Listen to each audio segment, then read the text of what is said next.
When was the last time that you had a conversation with someone who lives in the same road that you do?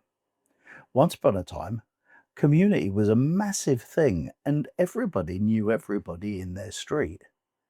Sadly, that's not the way it is anymore. Things have changed in the way we live our lives today, and that has brought about, I suppose, a silent epidemic of isolation that we never used to have. In this video, I'm going to be breaking down why we've stopped talking and suggest a simple hello as the start of a way in which we can rebuild part of our community. Now, I'm as bad as anybody else. In the street where I live, it's not that long a road. There are about 50 odd houses in it. But the only people I know in our street, and I've lived here 13 years, are my two next door neighbours and the people who live in the house directly opposite me. I don't think I've ever spoken to anybody the complete length of our road and had a conversation in it. So I'm as bad as everybody else. Once upon a time, we used to know our neighbours, mainly because we all had children. I can remember when my kids were young, they would play with other children from the street, which got you talking to other neighbours. Now, this street I live in has one family with children. Everybody else in the street is over that age, and there aren't any other children in the whole road. We've gone from neighbourhoods being support networks, if you like, to basically being a postcode, a geographic coordinate, if you like. Once upon a time, people used to mix far more than they do now. You would see people on the street chatting away to each other. It's not something you see that often anymore in the road where we live anyway. And maybe that's because the world seems a lot less safe than it did 50 years ago, for example. I'm not so sure it's worse. What I think is worse is because of the social media and the amount of information we can get so easily these days, we hear about it more than we used to. And it's a fact of life that many of us like to keep ourselves to ourselves these days. In the 50s, 60s, and 70s, you used to see on a lot of streets matriarchal figures, as I call them, who would be out on the street, women that were talking to each other and keeping an eye on the kids as they played in the streets. That's changed in a way now because many women are out to work. They're not there all day. And not only that, kids don't play in the streets like they used to, because there are more cars in the street. Once upon a time, there wouldn't be that many cars, so kids could run up and down a road and it would be fairly safe for them. Now, it's not the case. And I think as time has gone on, those over the fence conversations that you used to have with neighbours have changed, mainly because the low fences that we used to have been replaced by high fences. So now you can't really talk over the fence as you used to. And I think because of that, empathy has gone from being what it used to be. We all knew each other in the street. We all had this collected bond. And that seems to have gone for a great deal of streets around the country at the moment. I don't know how it is in other countries, but that's what I'm finding in the UK. That didn't used to be the way. I know certainly when my kids were younger, and that would have been in the 90s, that's 30 years ago, we all used to talk much more than we did now. And if I go back further, and coming from my background especially, it was different. I come from a fairground background. And back when I got married in the early 80s, what happened was we'd travel on the fairgrounds in the summer. And then in the winter, we'd pull back into a winter quarters, basically, which was one yard, and lots of showmen lived in them side by side.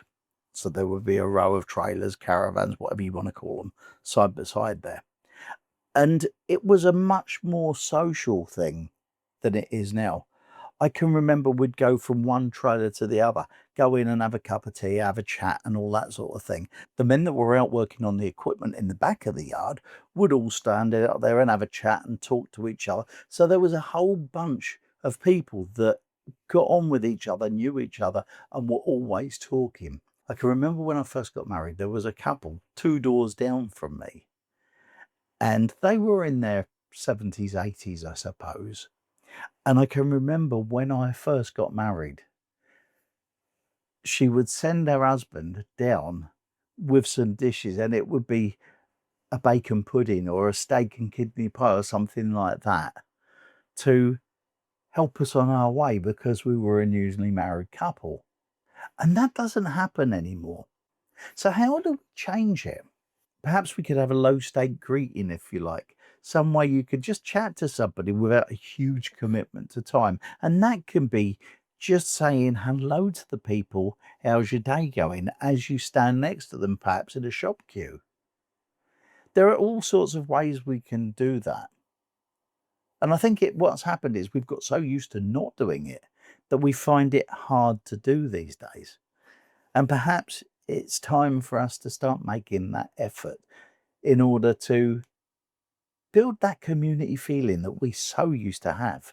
Where I live, there is a village forum, if you like, on Facebook where people join it and chat about things that are going on in the neighbourhood. My suggestion would be that perhaps instead of doing it like that, have an actual meet up, meet down a cafe perhaps, and chat about different things. If there's someone that you relate to on that forum, invite them for a coffee. Or if they've got children and you've got children, perhaps go down the park and meet down the park. And perhaps that will get you talking to other people in real life instead of online. But unless we make the effort ourselves, it's never going to happen. I suppose what I'm saying is, do you want a world in which you have people that look out for each other? Or a world where you sit in your own little square box and you keep yourself to yourself and you don't get involved? It's funny, it never used to be like it is now. But I don't think it would take really that much to start getting people chatting to each other. See, I think if you want to shift the way we are and the way we live in the world, community is the place to start, the place where you live. Perhaps just the street where you live. Just starting that, getting people talking to each other, chatting to people. If you're out the front and you're doing your front garden and someone walks past, and say hello to them and just chat to them. It's not as hard to do as we think it is. I think we're just out of practice, to be honest with you. I've got a challenge for you. I'm going to take part in it as well. Over the next 48 hours, speak to somebody who lives in your street that you don't normally speak to and just pass the time of day with them. Maybe it could be just helping someone in with their shopping, just a little act of kindness or just a chat to get to know someone. That's what I'm suggesting. I think if everybody did that, then we'd be one step forward in our road to rebuilding community as it used to be. Just imagine the mental health benefits that could be brought about if you could transform your street into one that becomes a neighbourhood of friends instead of strangers, a network of allies, if you like. Just think of the difference that would make to your world and everybody else's. And if you click up there, there's a playlist of videos that I hope will help you move forward in your life a little bit more positively. I'll see you next time.